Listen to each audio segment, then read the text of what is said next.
Don Ameche had an amazing career. I mean, he was on Broadway, he was a movie star. When Kristen falls in love with a soldier, they have to sing for 3.5 hours, and all I'm asking you to do is to hop into a cab and drive to the first justice of the peace. What are we waiting for? A huge radio star, a television star from the early days. We'll see what Pauline Schumann hath wrought tonight on International Showtime. And then he had this second career, this rebirth.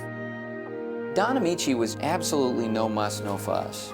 Don was from that disciplined Hollywood school of say the lines, hit the marks, show up on time, and trust in the project. For over half a century, actor Don Ameche epitomized elegance and style on movie screens, from his first taste of stardom in the 1930s to his triumphant Oscar-winning comeback 5 decades later. But there were other Don Ameches the public didn't know. Behind his breezy persona was a driven perfectionist who demanded the best from co-workers and family. There was also a generous philanthropist whose faith and caring nature inspired him to give away a fortune. This is for you. Sir! If somebody needed an operation and couldn't afford it, he would pay for it. Anybody he'd even heard of who needed help, he would be there for. It's wonderful to tell his story now. Well, now, you see how easy it is?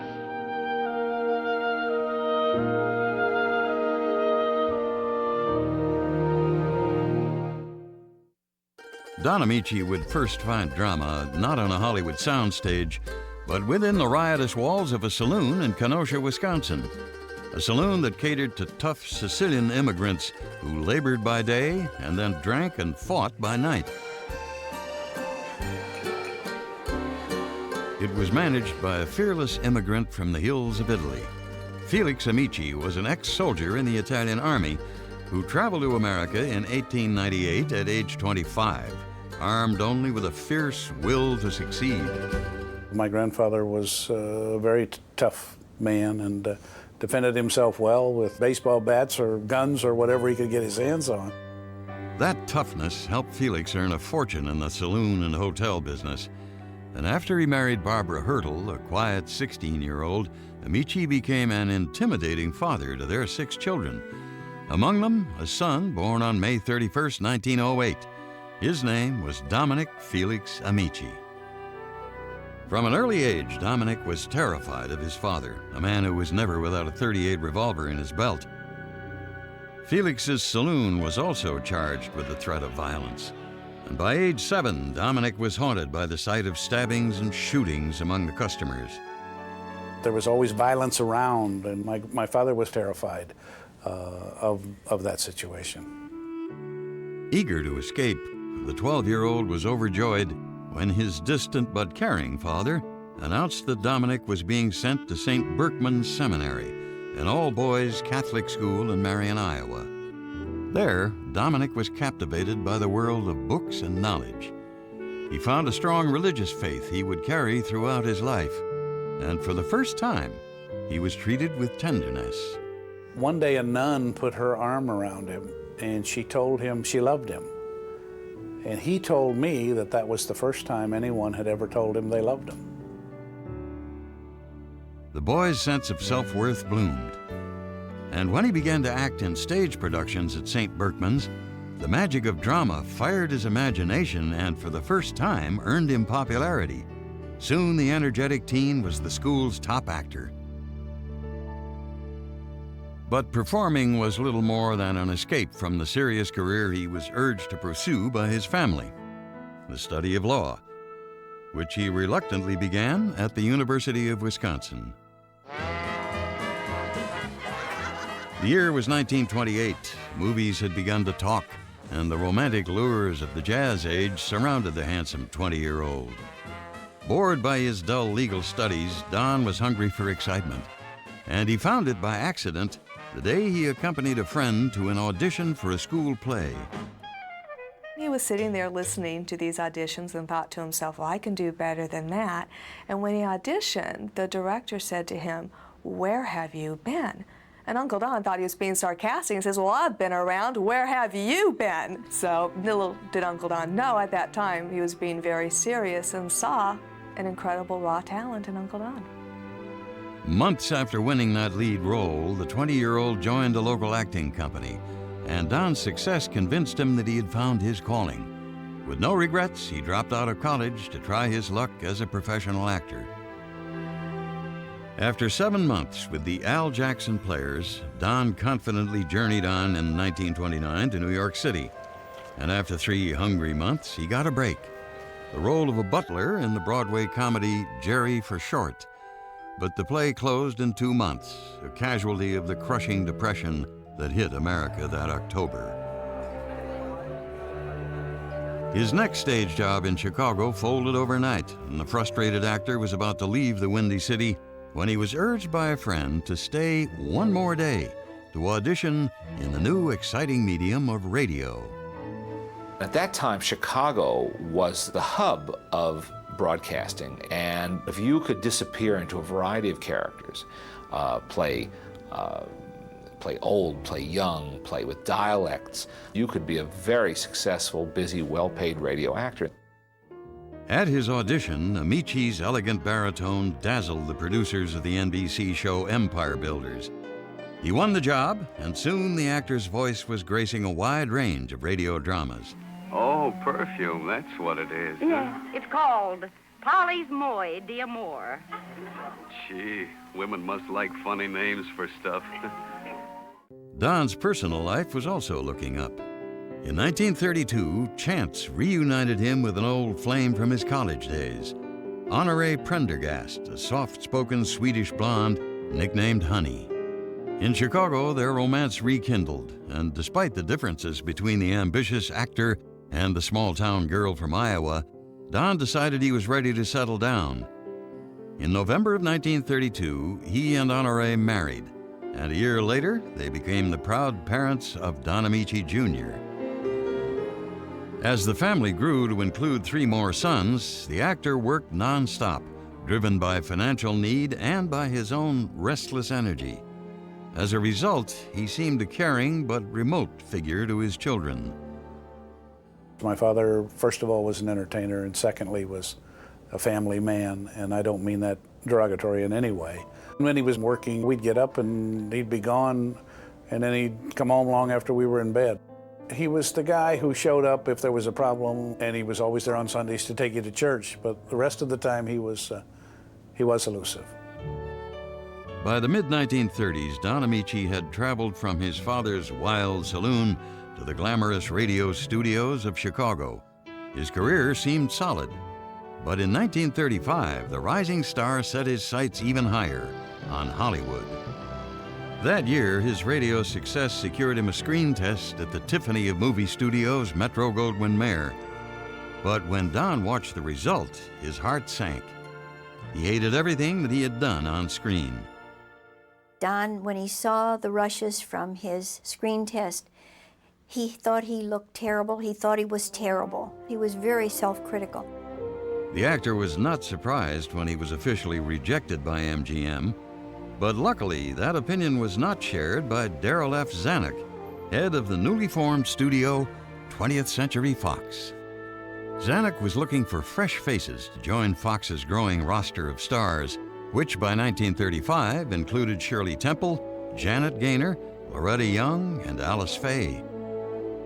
That December, the studio chief viewed the Amici screen test and saw potential in the 28-year-old's easygoing charm. My father smiled into the camera, and Darrell Zanuck thought it was absolutely wonderful with a lot of charisma, and I think that's what sold him.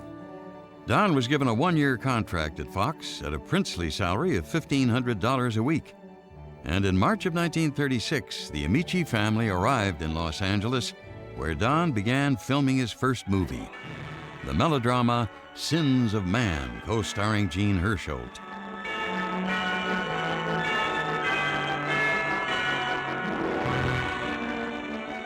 The newcomer's debut was a showy one. Amici had dual roles, playing 2 Swiss brothers, one an adventurous pilot, the other a sensitive orchestra conductor. Look, Father, it's happened just like I said it would. American Aviator wins $10,000 prize. Glenn Curtis flies from Albany to New York. Isn't it exciting? Just think, Father, 142 miles in less than 3 hours. What? What's wrong? Nothing. I suppose every village must have a crazy man.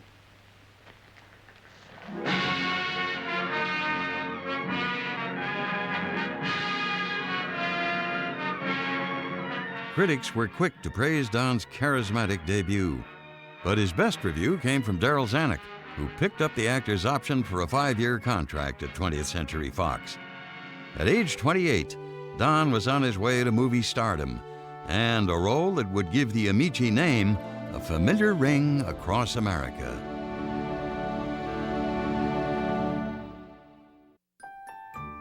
By 1936, 28-year-old Don Amici was one of Hollywood's busiest actors under his new contract at 20th Century Fox.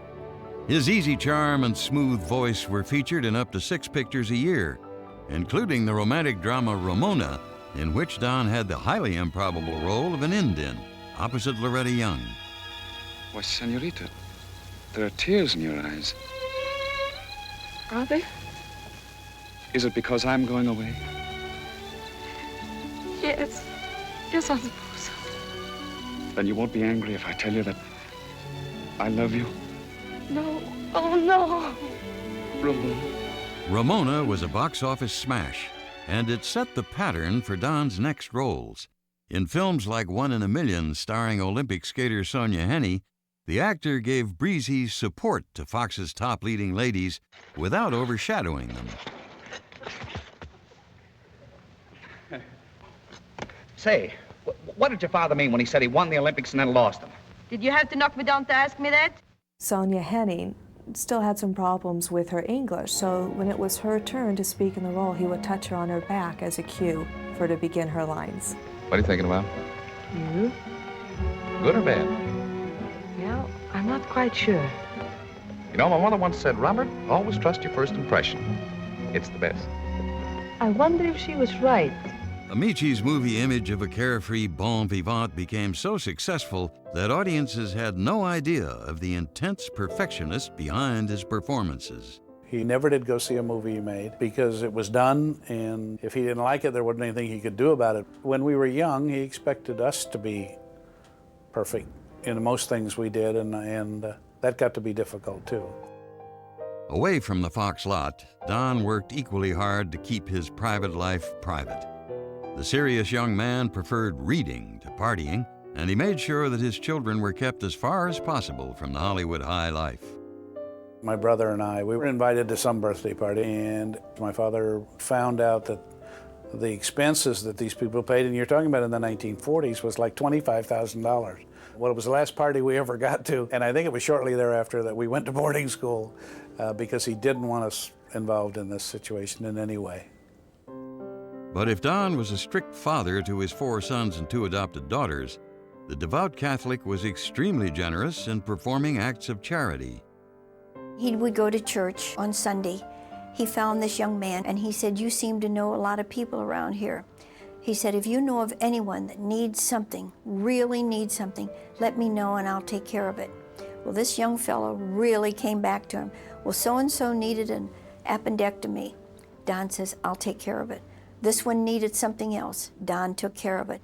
This is the Chase and Sanborn Hour, and this is Don Amici greeting you. The workaholic actor also remained a star on radio, and in 1937, Amici became MC of the smash series The Chase and Sanborn Hour, starring ventriloquist Edgar Bergen and frequent guest W.C. Fields. Say, Bill, do you expect to do any fishing while you're away? Don, I had a very unhappy experience while fishing once, an experience I shall never forget. Well, what was that, Bill? I shall never forget it. Yeah, well, what was it, Bill? I can't remember just now. But Don's exhausting career came at a price. Less time with his children and his increasingly isolated wife. The Chase and Sanborn Hour, broadcast on Sunday night. Well, Monday to Friday, he was at the studio at Fox, working on films.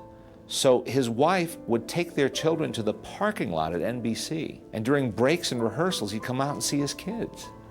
That's a very tough way to live. Hollywood was a battle for my mother, I think, all her life. My father was a star, and my mother was probably insecure to some extent. She couldn't have any more children. We were away a lot in school and gone, and being unable to be a mother and be family hurt her quite a bit. Professionally, Don's star continued to ascend. And in 1938, the actor's career got a major boost with a role in Fox's biggest production of the year. In Old Chicago paired Don with Fox's top singing star Alice Faye and its #1 heartthrob Tyrone Power. If you stood in the way of something I felt ought to be done, I'd go after you as fast as I would after anybody else. Maybe faster. Because I'm in dead earnest. I see Chicago as a great city, a place people can be proud of. I'd wipe out all this mushroom growth, start all over on a sound basis, with steel and stone. You don't have to make speeches to me, Jack. I just wanted you to know where I stand. The film gave a fictionalized account of Chicago's O'Leary family, whose fabled cow kicked off the Great Fire of 1871. You and Johnson get in touch with Milwaukee, St. Louis, all the surrounding cities. Ask them to send us all the fire apparatus they can. Wire Washington. Tell them we're going to need relief and lots of it. Money, medicine, maybe federal troops. Keep me advised. I'll be with General Sheriff.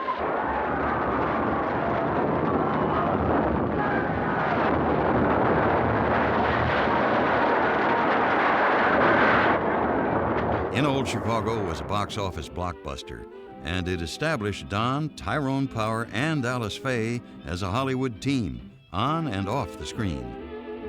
In 1939, Amici served as best man at Power's wedding, and at Fox, the two conspired to play practical jokes on their friend Alice Faye. Don Amici was fun. He was a great guy to work with. But Ty and Don, they were very dangerous together. You know what the dressing rooms look like? You know, they're great big square boxes. They're big, and they're on wheels. Well, we're on location, and Ty and Don get out in the back and push this dressing room and let it go. And I'm telling you, with a hairdresser and a wardrobe woman and myself in it. But those are the kind of things they did. Yeah, they were very dangerous.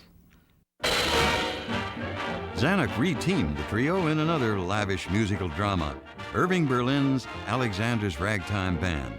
It became one of the biggest hits of Don's career and showcased another of his talents, his attractive singing voice.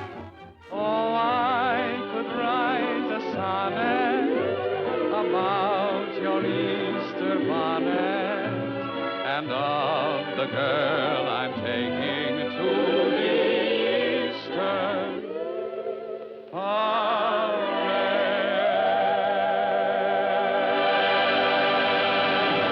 Months later, another and more important Alexander entered Amici's movie life. And although the actor thought the project had potential, he didn't know it would be his signature role for the next 5 decades. Go on, fall apart. I'm sick of you. I'm sick of the very thought of you. Hey. That's what I think of the hours, the months we wasted on that stupid idea. In the story of Alexander Graham Bell, Don gave an earnest and heartfelt performance as the inventor of the telephone, playing opposite Henry Fonda and Loretta Young. Maybe we are poor. Maybe my telephone is still crippled and lame, but it's part of my blood and brains. It's mine, all mine. And they'll never take it away from me. It's my child. And your other child, Alec. Well,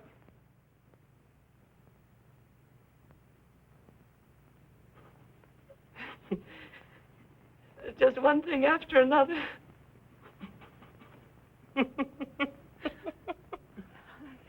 Don loved doing Alexander Graham Bell. Bell's daughter was on the set okaying the script each day. Don thought that was a real plus because he wanted it to be as authentic as possible. Naturally, the film made a few improvements on history, like adding this accident to Bell's moment of invention. Mr. Watson! I want to. Mr. Bell, I heard you. I heard your voice. Then hurry, I'm burned. But I heard you. Your voice through the wire. I understood what you said. What did I say? Tell me. You said, Mr. Watson, come here. I want you. Hooray! Hooray! We're in the telephone business now! Bell's telephone was echoed by ringing cash registers at the box office. But more importantly, the film made Don Amici a pop culture phenomenon. It became so much a part of popular culture that people used to call a telephone an Amici. This sounds like it's been made up by a press agent, but it's true. It was slang. Hand me the Amici. Imagine if somebody started calling, you know, a computer the Cruise or the Hanks or something. It's a pretty huge thing to have occur to you. He got a kick out of it, at first anyway, for sure. And maybe later on it grew a little old, but yeah, it was funny, and he enjoyed it. Tra-la-la, the poets sing of Paris in the spring. Tra-la-la, the birds... Don was riding high at Fox, and he followed up his success with 2 hit musicals. In The Three Musketeers, the actor mixed dramatic dash with slapstick opposite the Ritz brothers.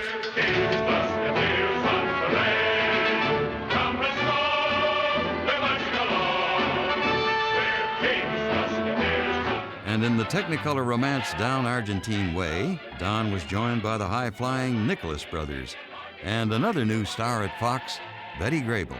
Deleitará su vivir al contestar con sí dulcemente.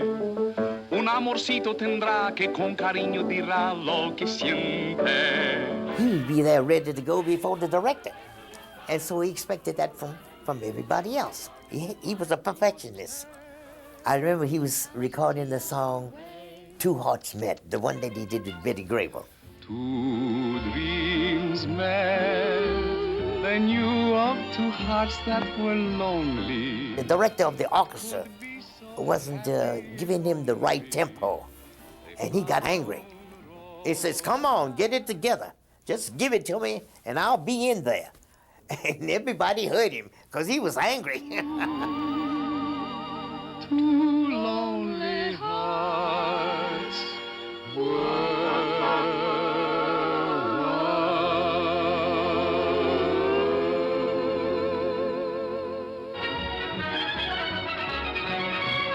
The plot of Down Argentine Way echoed Don's biggest passion away from work. 137-1. One that started with a trip to the Del Mar racetrack. And they're off.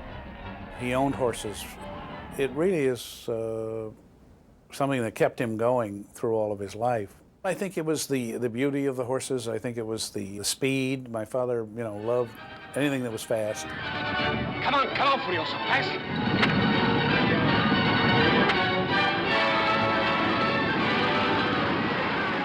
After 7 years at Fox, Don still loved the studio's family atmosphere, and he was grateful to be one of Hollywood's top-paid stars.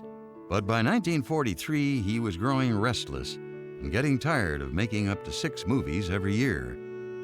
Being under contract to a studio meant you had to accept what they put on your plate.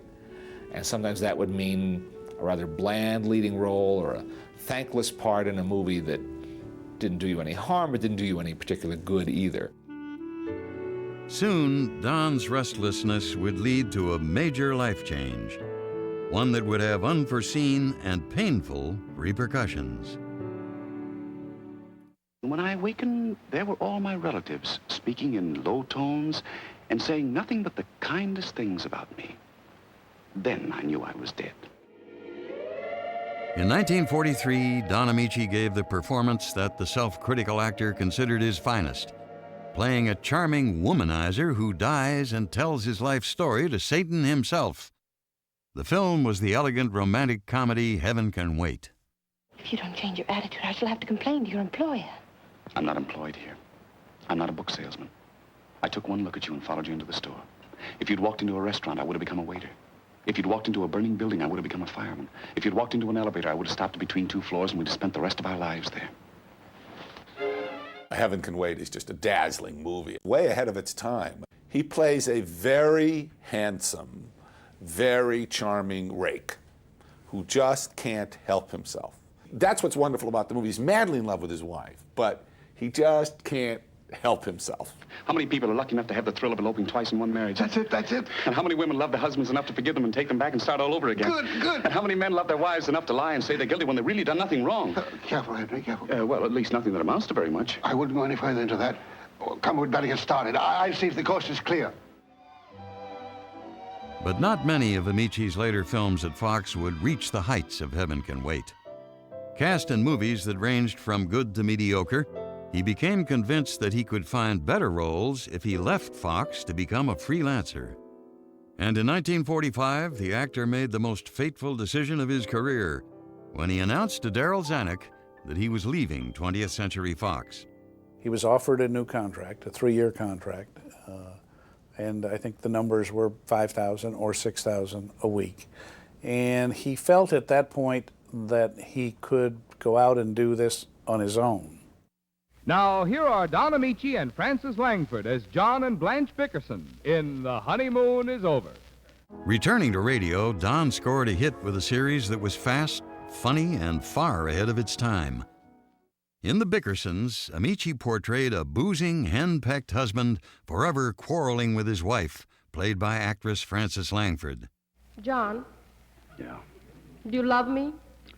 Sure, I love you. Would you die for me? Gladly. I wish I was dead now.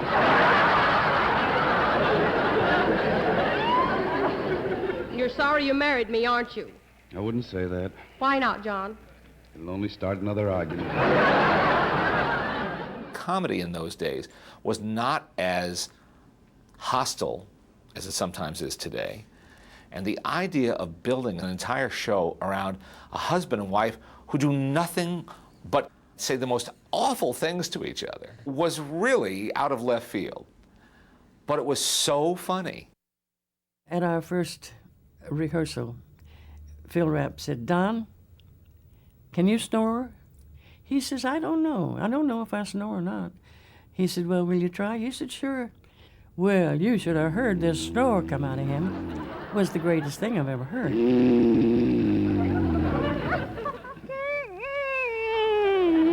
I swear he's got an outboard motor in there. But away from the radio microphone, Don was growing anxious over his increasingly rocky career as a movie star for hire. From 1945 to 1949, the actor freelanced in comedies, musicals, and dramas, and almost all were box office flops. Post-war audiences seemed to grow tired of Don's elegant, easygoing persona. Instead, they clamored to see earthy leading men like Humphrey Bogart, John Garfield, and Montgomery Clift. By 1949, 4 short years after leaving Fox, Don realized that he had plummeted from the status of top-paid movie star to Hollywood has-been.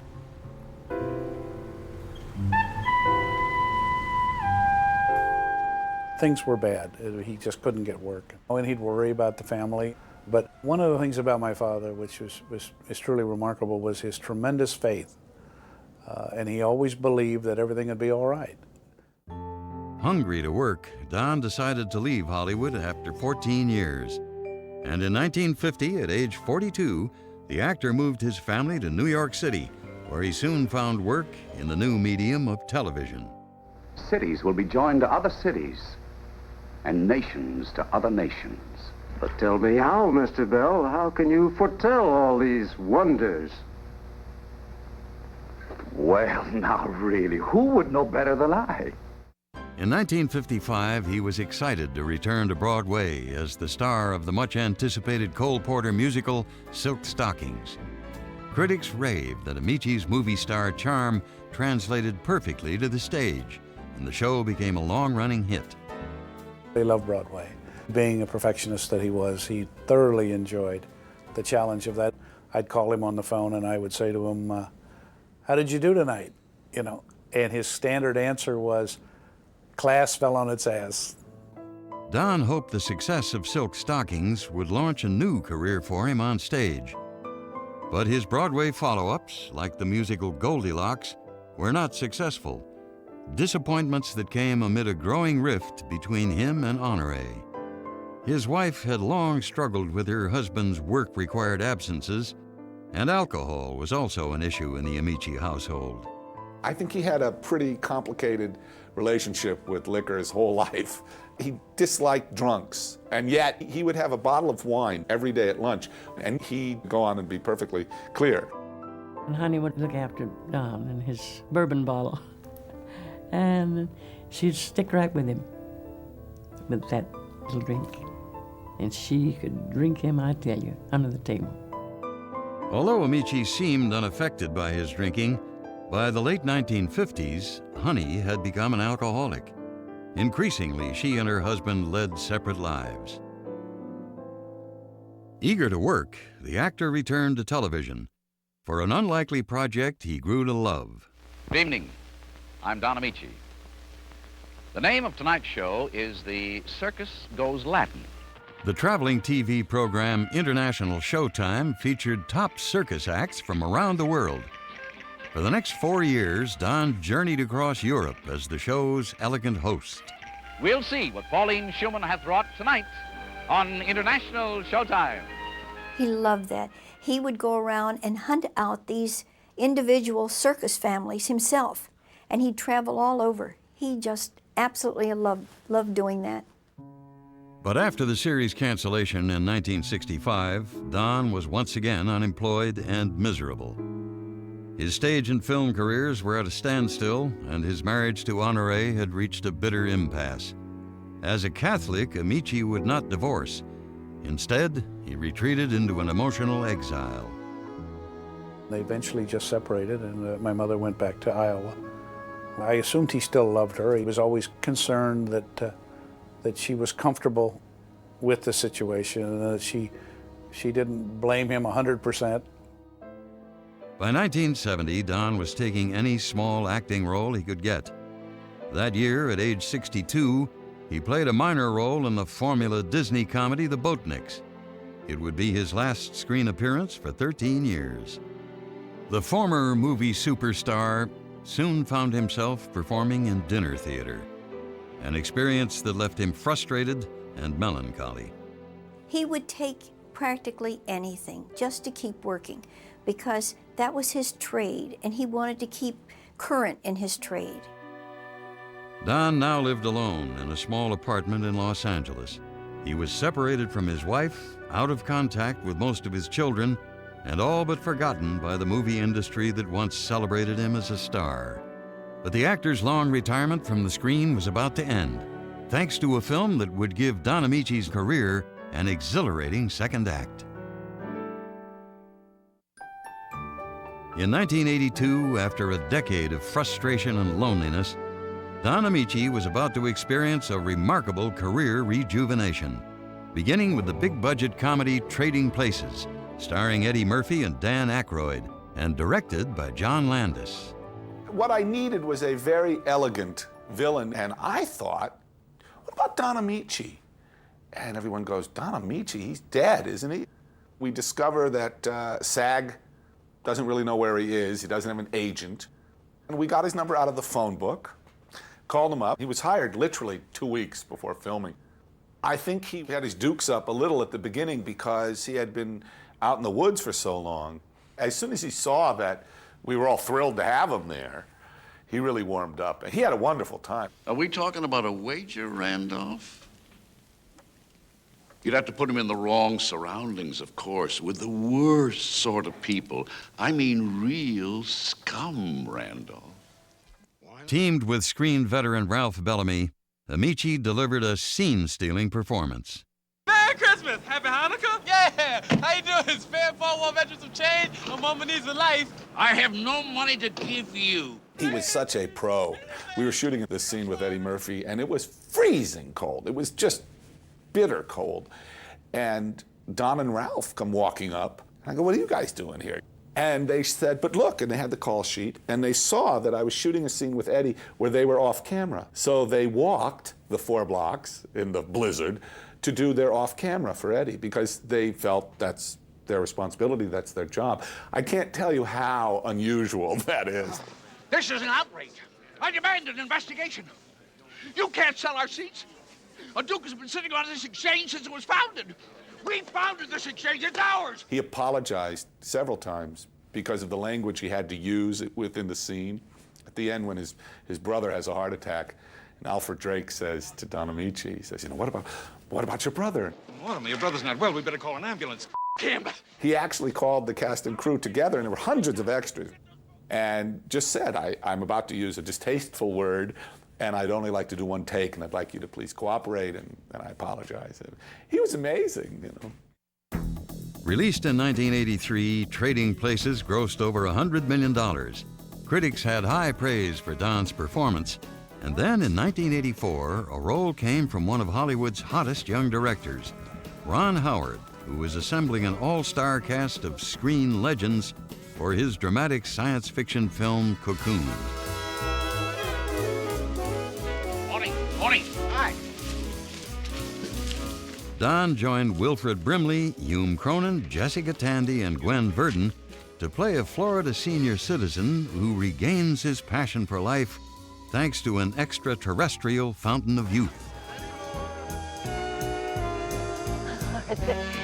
You're a wonderful dancer.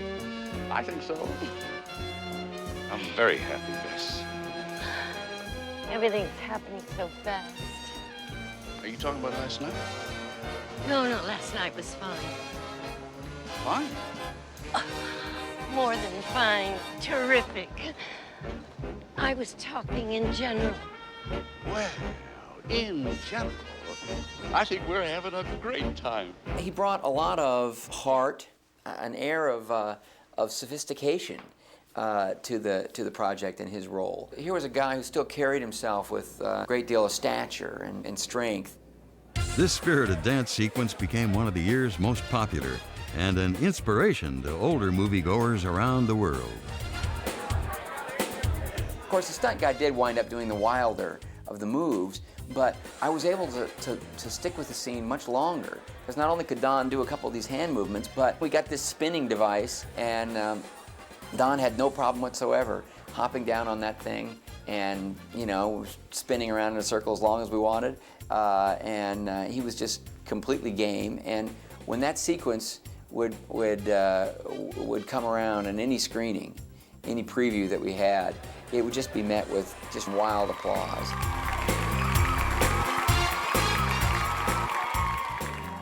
The film, which had been rejected by several studios, proved to be an unexpected box office smash. And once again, Don was a nationally recognized celebrity. The actor's rediscovery grew even sweeter in February of 1986, when, after 50 years on screen, Don Ameche received his very first Academy Award nomination in the category of Best Supporting Actor. The evening of the Oscars, all he would talk about was when we lose, how we lose gracefully. And I kept saying, well, you know, if you win, are you all right? Are you ready? And he said, I could take care of that. And the winner is Don Ameche in Cocoon.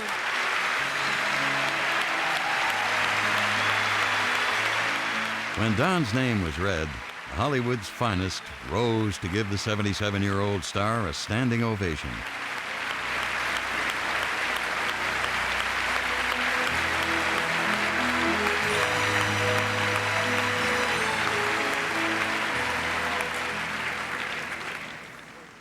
To all you members of the Academy, this esteemed gentleman here says that you have given to me your recognition. You've given to me your love. You have given to me, and I hope I have earned, your respect. For all these, I am deeply grateful. Thank you. After years in obscurity, the Oscar was the ultimate validation for Don Ameche, and more honors lay ahead as the actor embarked on a busy final decade as a Hollywood star. After his Oscar-winning triumph in Cocoon, Don Ameche was thrilled to find himself once again in demand, this time as an elegant character actor. His elder statesman presence graced such films as Harry and the Hendersons, Oscar, and Cocoon 2. He even returned to Broadway, winning acclaim in the Thornton Wilder classic Our Town. When he started acting again, I think in a lot of ways he enjoyed it maybe even more. When he was sort of reborn as this, you know, very important, mature actor who had all this range and could do comedy and still was kind of dashing and handsome. Young Hollywood really took to Don Ameche because he wasn't a phony and he wasn't a braggart. He was what he had always been, a conscientious actor who wanted to do a good job, and I think everybody really respected that.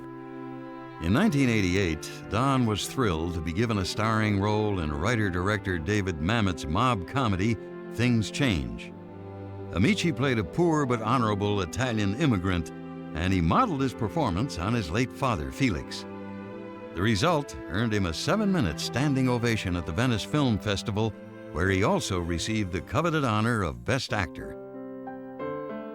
In his last years, Don Amici reveled in his renewed celebrity, stayed fit by walking 5 miles a day, and remained exceptionally generous with his money. I talked to Uncle Don once, and he was saying that he was trying to get a sitcom going. I was wondering why. He told me he could make more money doing a weekly series so that he would be able to help more people. Don's warmth also extended more and more to his children. After years of emotional distance, the actor reached out to grow closer to his sons and daughters, especially Don Jr. For a long time, I really couldn't do much right, and I really was not around. And it got to the point where suddenly I couldn't do anything wrong. We became great buddies, and it certainly made up for all the many, many years. In 1992, Don starred opposite Tom Selleck in the dark comedy Folks. And once again, Amici insisted on doing as many of his stunts as possible. But the arduous shoot proved exhausting for the 84-year-old, whose health began to fail. And as Don filmed the comedy Corina Corina a year later, he knew it would be his final role. The actor had been diagnosed with terminal cancer. I said, Don, you can't go to the studio anymore because you're too sick. He was so frail. And he said, Rita, I have to go. Because if I don't go, all those people, all the work that they've done, it's all gone. Uncle Don told me he believed in angels, and I always thought that seemed just a little funny. Well, the last scene he filmed, when the director yelled cut, the little girl in the movie, the co-star, went running to her mom, who was sitting next to the producer, and said, Mom, Mom, did you see it? There's angels all around that man. 1 month later, on December 6, 1993, Don Amici died at his son's home in Scottsdale, Arizona. He was 85 years old. A week later, over 600 admirers attended a memorial mass to honor a man who embraced not only audiences, but his family and those in need with a generous heart. I was shocked when he passed away because he was so indestructible. What's extraordinary is he never stopped working. He died in harness, and I think he loved it. You know, after years of being ignored, he was someone who really understood this chance he was given and relished it. He was a gentleman, and he cared about people, and so I had a lot of respect for him, a lot of respect for him. Rarely do you meet a man who's so charming, charismatic, talented, and then on top of it, just this huge heart to take care of anybody around him who needed it. He was just such a unique man. This is Don Amici wishing you good days, good nights, and good luck until we meet again. Un querer si je guster dirá ver Argentina. Su corazón gozará, entonces le gustará Argentina. Deleitará su vivir al contestar con sí dulcemente. Un amorcito tendrá que con cariño dirá lo que siente. Cuando diga yo te amo, no diga usted que no, porque de cualquier modo